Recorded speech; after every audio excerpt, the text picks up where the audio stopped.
Hi, everyone. This is a Leadership with Heart podcast, and this is Heather Younger, your host. Employee experience is powered by emotions. Managers and or leaders within organizations get to choose which emotions they unleash from within the people they lead. Leaders, meaning supervisors or above in an organization, drive much of the positive or negative emotions by their actions or inactions, their words, or what they fail to say. When a manager chooses their words and their actions carefully, they exhibit great emotional intelligence. These managers are often thought of as leaders who care, or as I like to call them, leaders with heart.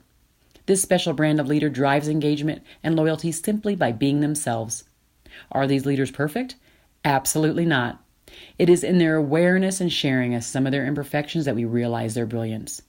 In this podcast, I ask you to see yourself in the stories my guests tell about times when they were not the best versions of themselves, but how they used their hearts to guide them to a place of deeper connection with their teams and heightened leadership prowess.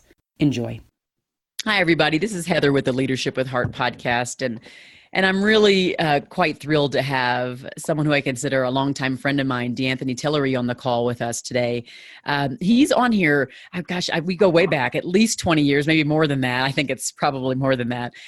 And he has been in kind of human resource, talent acquisition, talent management, just leadership roles for a very, very long time.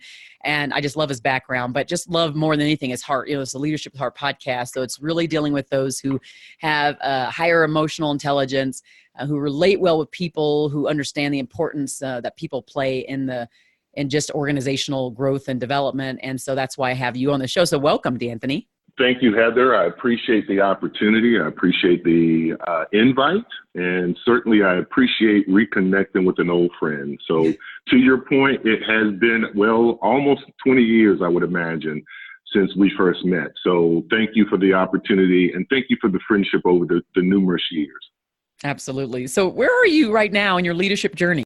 So I think in my leadership journey, let me just preface my answer before I answer. Let me just preface and say, I think that from a leadership journey standpoint, you're always learning. You're always really learning in every step, every phase of your leadership journey.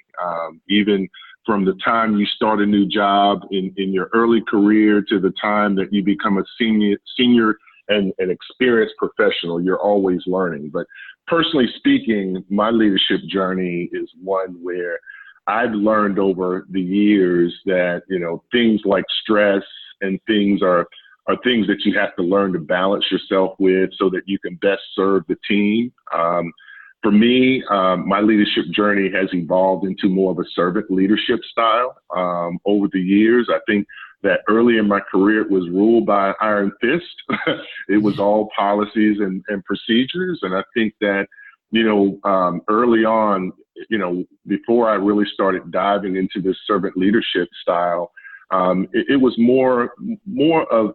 less of a understanding when you're dealing with leading people versus now I think it's more awareness, listening, empathy, helping people to heal, because the fact of the matter is people bring their lives to work. I mean, if something is bothering an employee, and they're investing their time in their job and doing as best as they can, but they have a personal issue at home, a good leader is one that's going to listen and really understand the situation and take out time out of their day to engage with that employee. But for me personally, I think that my leadership style has evolved more into a servant leadership style, and that has propelled me over my career. And it's also made me more conscious of dealing with people and helping them to stay engaged in their day-to-day activities.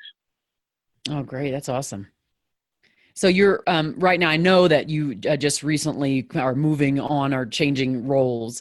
But when we think about leadership, most of us are driven to lead for a reason. Like it starts from someplace, maybe when we're really small, right? Parent, what is it that drives you to lead people? I think I want to see the best come out of people. I want to see people be successful. At this stage of my life, I'm not into having all of the wins in my column. I think that as a leader, if I have a team of folks and have in the past had teams of folks that obviously, helping them to learn the things and the skill sets and the knowledge that I've gained over years helping them to see how they can look at problems differently, to solve problems, and allowing them to make the mistakes that they need to. I think that that's important because people will make mistakes, and we have to be very cautious and discerning to help guide them so that the mistake is not as big or not big at all, but it's yet one that they, after they go through solving a problem, that they truly understand the pitfalls and the challenges of the issue that they're trying to solve. So, for me, I think it's a situation where I try to engage with my employees. I try to help them understand, the challenges that exist. And I really like to see them be successful because ultimately for me, if they're successful, I'm going to win. But more importantly, they also gain great knowledge. They also learn to have an impact on an organization. And that's what makes people feel good about the work that they do on a day-to-day basis. Everyone wants to come into a workplace and feel good, feel like they've accomplished something that has had meaningful impact on the organization and their job, and they want to be noticed for it. So for me, that's what's important. And now I know that because you've got a military background, right? Yeah, I went to a military school, undergraduate. I went to Virginia Military Institute.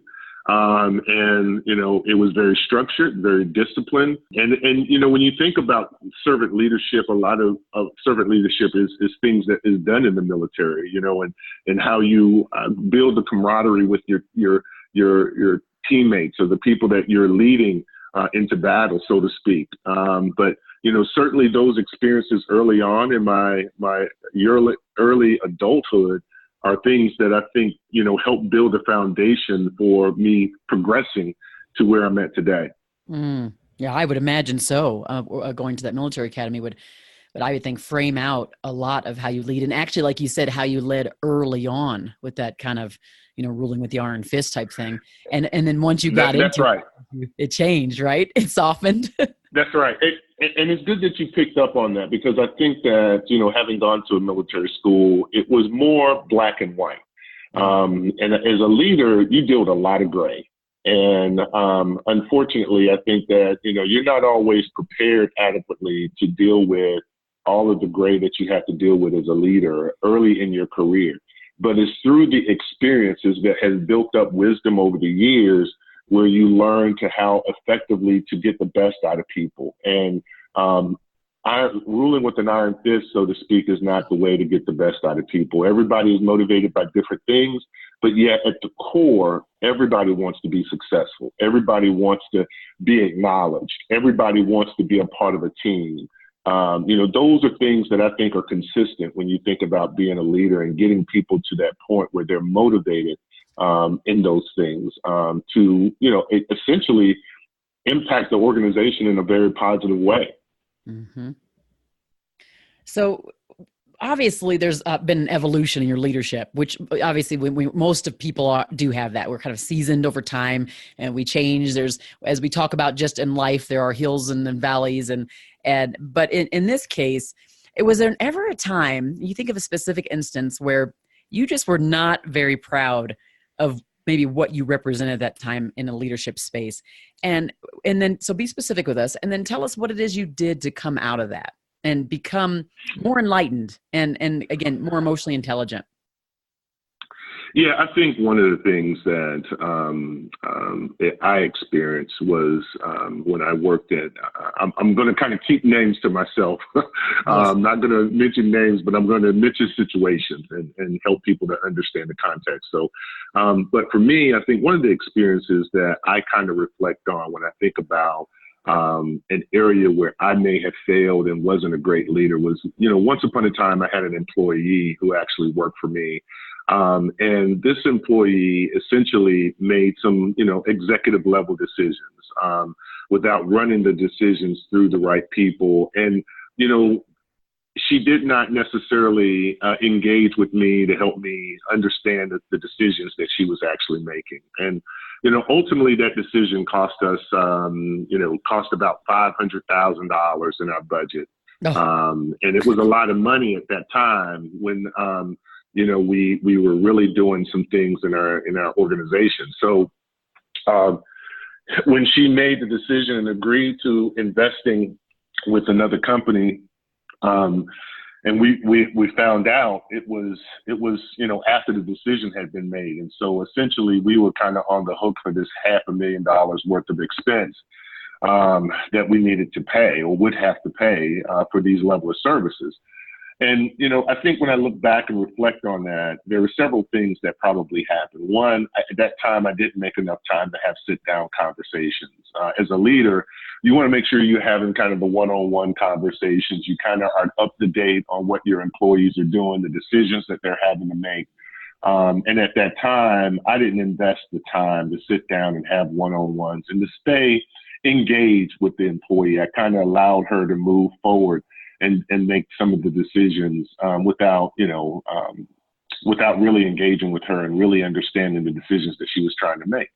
I think the other thing is, after the decision was made, I think that I probably could have also engaged with her a little bit more afterwards in a more calm a response, right? Because at the end of the day, when you have something like this that could create problems for you and you're a leader and you're managing a budget and can create problems in your budget, and it becomes a big issue. And I think that, where I feel that is, how I responded to it, really. But ultimately, as I think about the outcome, we ended up really coming together as a team because we sat down and tried to come up and came up with solutions to how we solve the problem of this deficit of $500,000 in our budget. And ultimately, we went out and we contacted other members of our HR team. We engaged with other members to allow them to use some of the services, but they had to also pay for it. The end result was that although we still had to pay $250,000, we saved ourselves a lot of headache because it did save us around $250,000. So half of it essentially is what we were able to save out of the budget. But, the outcomes of the situation with the employee, essentially, once we knew about it, we sat down and we really came together and really started trying to come together with solutions to the problem. And I kept her engaged in the problem so that she could learn from it. So that she could understand that the decisions that have to be made have to be well thought out. You should engage with people that, have probably done this a little bit more frequently. All those questions that you would have asked the employee if you had counseled them before they made the decision, right? All those things that you would have given them as ways to think about the problem. And so, that became a big issue for us when I was at Time Warner, and we ultimately ended up solving it. But yet it still put a stain, I think, on the situation. And it was one that, for about 4 or 5 months, we had to deal with. So ultimately, though, the employee learned from it. She ultimately helped us to solve it.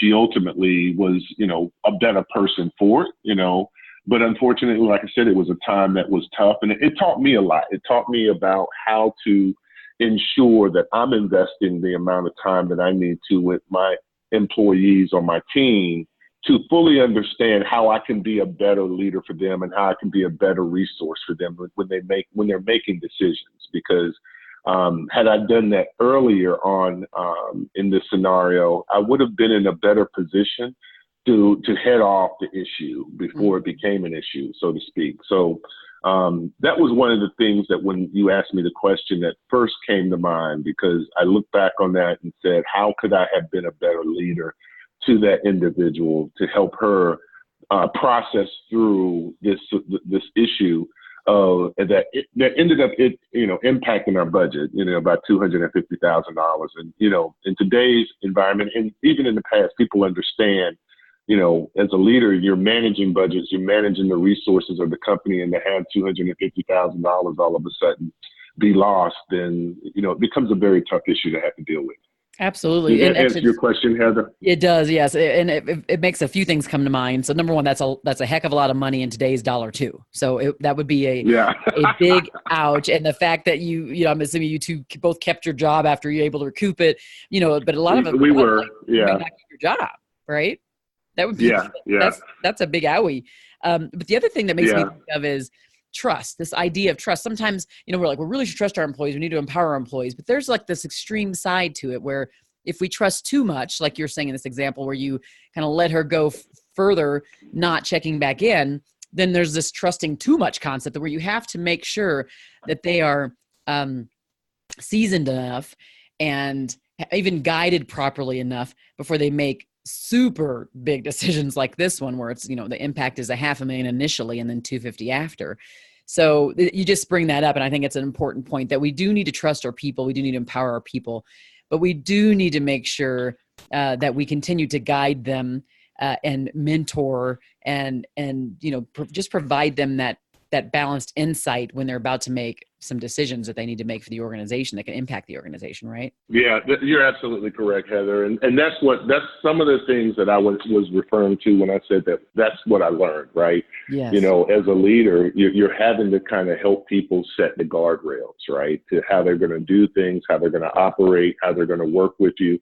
And this was early in my leadership journey, so to speak, in my career. And I thought at that point in my life, I had already learned what I needed to learn, but it's the devil in the details and helping people to really stay close to what they're working on. And it made me a better leader, because I can tell you that, later on a very similar issue came up, but I made the time as a leader to invest in my employee to truly make sure that they understood the flexibility and the opportunity of what the role that they had and the decisions that they could make, but also engage with them early enough on throughout a project so that I could truly understand how I could influence them and how I could help guide them to make the right decisions, so that, ultimately I end up becoming the final sign off, and I'm confident that they've thought through these solutions. So you're absolutely right. You have to really give the employee the right level of support,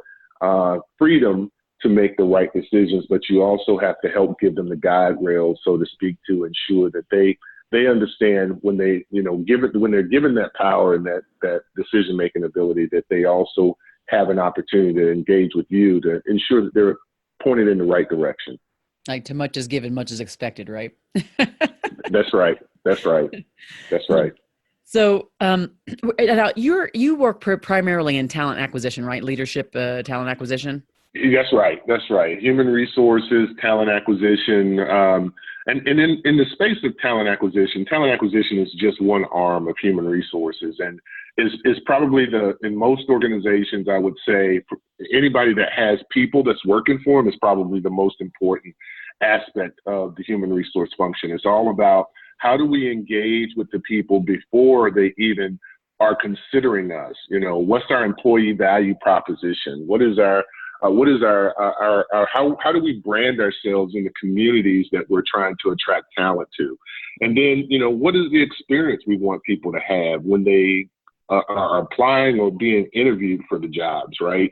And ensuring that once we make those final decisions, that people get the right experience, get onboarded in the organization the right way, truly are set up for success in the employee life cycle. So when you think about talent acquisition, is the probably, in my opinion, and I may be a little biased, but it's the most important part of that employee life cycle. And that employee life cycle starts with talent acquisition, and it progresses through the onboarding, the development, the training, the learning, all the way to succession planning and promoting that person to that next role. So if we've done our job right, we've identified somebody that can be successful not only today for the job that they're in, but in talent acquisition, my approach is to look at people for that long-term succession, so that, because as a talent acquisition leader, our jobs is to fill jobs, but our jobs are also building that human capital for organizations. And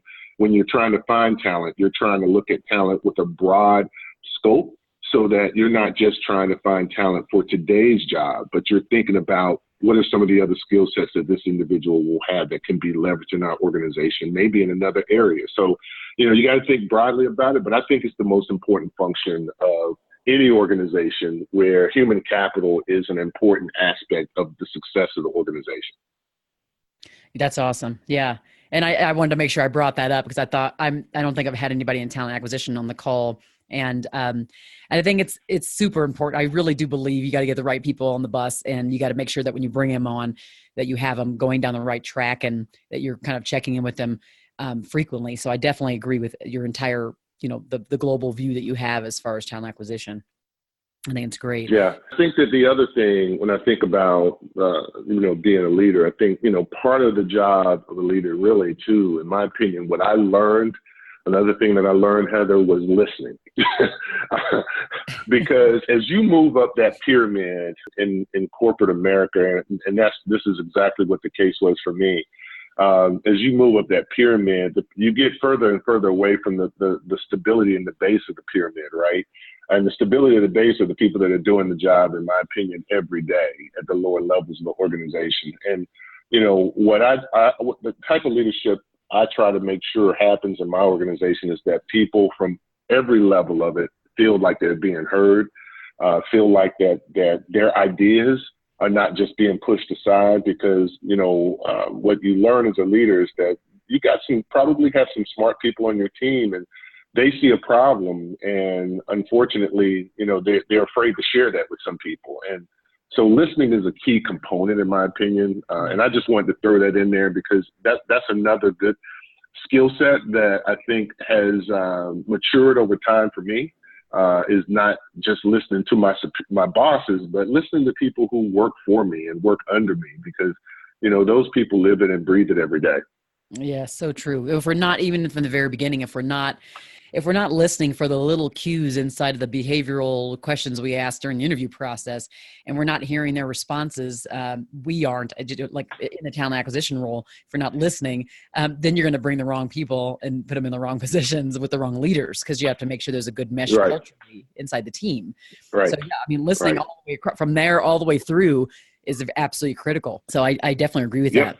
So what do you do when you are in the position where you're trying, everybody's kind of nuts, there's big projects going on, and you need to reconnect with your team members in a deeper way? What are some of the strategies you use to make sure that you're connecting with them? Well, I think one of the things that I've learned over time is, as a leader, I don't have to necessarily be my employees' best friends, but I do need to understand their lives. I do need to understand what motivates them outside of work, what motivates them inside of work. I think what I try to do, you can lunch and learns. You can do lunch and learns, or if I have people on my team, I try to take team members out to lunch so that I can I can listen to them in an environment where they feel safe harbor. I think the other thing that I try to ensure I do is engage with them in weekly or biweekly calls or meetings. And it could be, a 15-minute pop-up, hey, how's everything going? One of the most fascinating things I will tell you as a leader is when an employee comes to you and shares something with you, and you give them some advice, and it could be, it could be just life advice, it could just be a listening ear. And then that person comes back to you and later on and says, look, I was having a rough day, but you sat down and you actually took time out of your busy day to listen to my issues and my challenges, DeAnthony, and I certainly appreciate it. And I just want to let you know how important that is. And, when you have people come to you and tell you things like that, that it's more than just X's and O's and dollar signs. It's something that has touched their heart about how you lead, how you engage with them, and those are the types of people who have a passionate approach about working with you and doing their very best for you. So, for me, it's a lot of different things that you do. It's not one thing that will work, but I will tell you that, sitting down and investing that time, whether in a professional environment, whether it's one-on-ones, whether it's, buying lunch or having a team breakfast, just little things that can help continue to engage the team or that individual is important. How do you deal with, I just kind of think about this, knowing the psychology that goes in the front end of bringing in the right people, onboarding them right. Let's say you're doing these breakfasts and you're doing all these different things in the team, but there's just one team member who just is not getting this idea or the importance of team and team cohesion. What do you do with that person to try to bring them into the fold? Well, I think that as you sit down with individuals and have conversations, you lay your cards out on the desk and say, hey, look, this is what we expect. This is what we're looking to do. This is how we're trying to show impact, strategic impact, and these are the steps that we need to take to get there. You try to help draw a picture for them, to help them understand how their role is impacting that. Because I think that the biggest disconnection for employees is that they don't understand how their job or their role really impacts the success of the team. And I think that what I try to do, or would try to do, is to sit down with that individual and help them understand that their role is impactful. Their role has an impact on the team for whatever we're doing, and help them to buy into what we're selling. Now, obviously, if a person doesn't buy into it, doesn't understand it, you got to get to a place where you got to start thinking about making those necessary changes as a leader. I mean, that's a hard part of what we do as leaders. But eventually, if you have somebody on the team that has created or has driven or eliminated cohesion on your team, or is a person who has, not bought into the direction and the focus, then you have to make the right decisions as a leader. The first thing that I would probably do in that situation is to sit down with the person and say, hey, are you happy at what you're doing, or do you want to do something else? I think, and I've done that, and had those conversations when people haven't been very happy about the things and their role and their aspect in an organization, or maybe they've done it too long. Some people are in jobs for, 10 years and they're like, they get burnt out. So you try to help the person find a better role that is more agreeable with the career focus that they're looking for. I know when I've gone into new organizations, I've had to deal with scenarios like that where somebody has been in a role too long and it's time for them to make a change. And what you start doing as a leader, you start putting projects or initiatives in their path that's going to help them take a step to get closer and closer to that end goal or that destination role that they're seeking. And I think that when you think about being a leader, when you take an approach like that with a person who initially is having an issue or challenge, but you're putting them on a path to get them to ultimately the goal where they want to be, I think that also changes the dynamic of that individual, because now all of a sudden somebody has taken an interest in their personal growth and has given them a roadmap, which maybe there had not been a roadmap in the past. So I guess the root of my answer to your question is I would dig deep to try to understand why that person is not being successful or doesn't want to be successful. And I would try to find in my approach, try to find a way in which getting them to the place where they do want to be successful and hopefully retain that talent. Now, there's always the opportunity to help that person outside of the organization.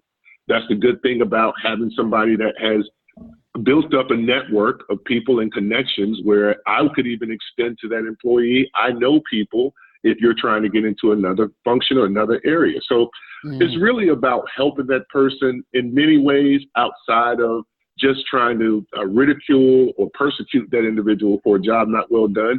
It's trying to build their capabilities so that they can be successful. I love it.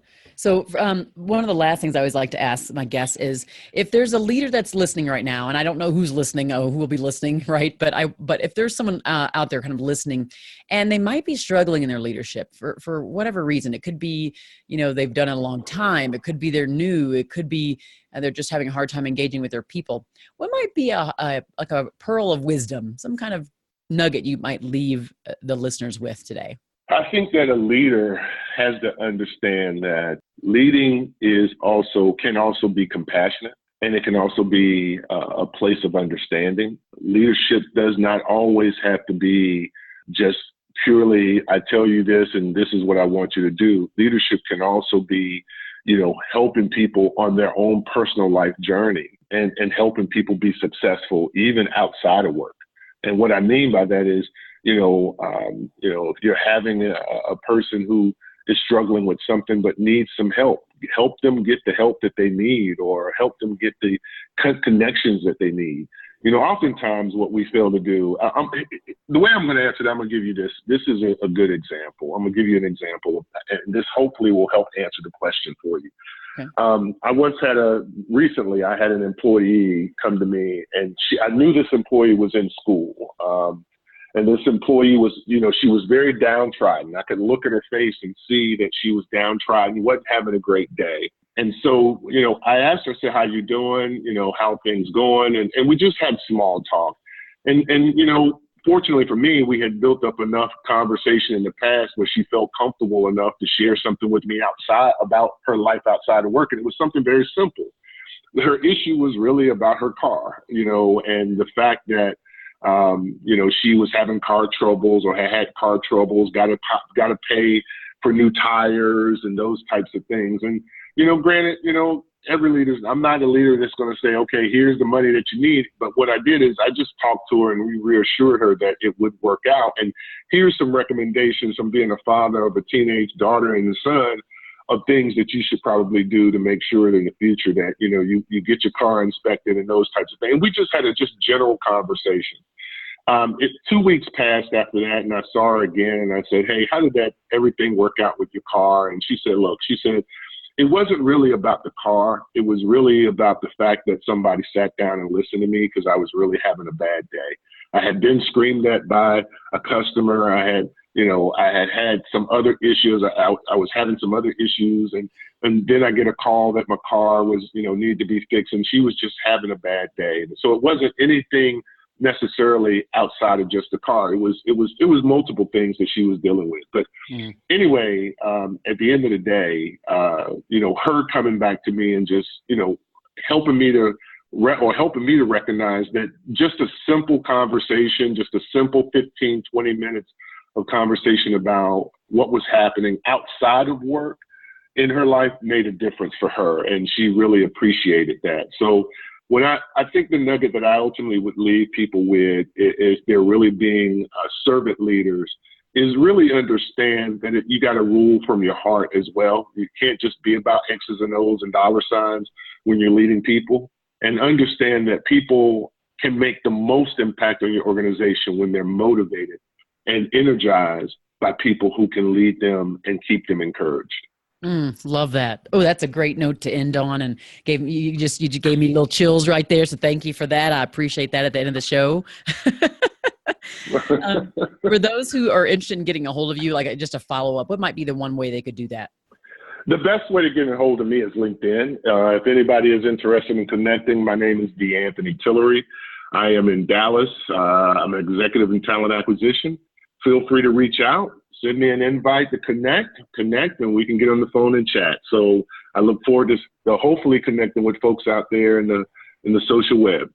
Awesome. Oh, I definitely appreciate your time. This has been really helpful. I've written a ton of notes, and I have to think about what I want the title of this show to be. So anyway, this has been great. Please do rate us wherever you listen, rate us and write a review. Here's the thing. The more that you do that, it actually helps with the algorithms and brings us up to the top of the list. And people can hear these conversations and hopefully glean as much important information as you will. So thank you so much for listening. It's been wonderful. Thank you for listening to the Leadership with Heart podcast. You can grab the show notes by visiting customerfanatics.com.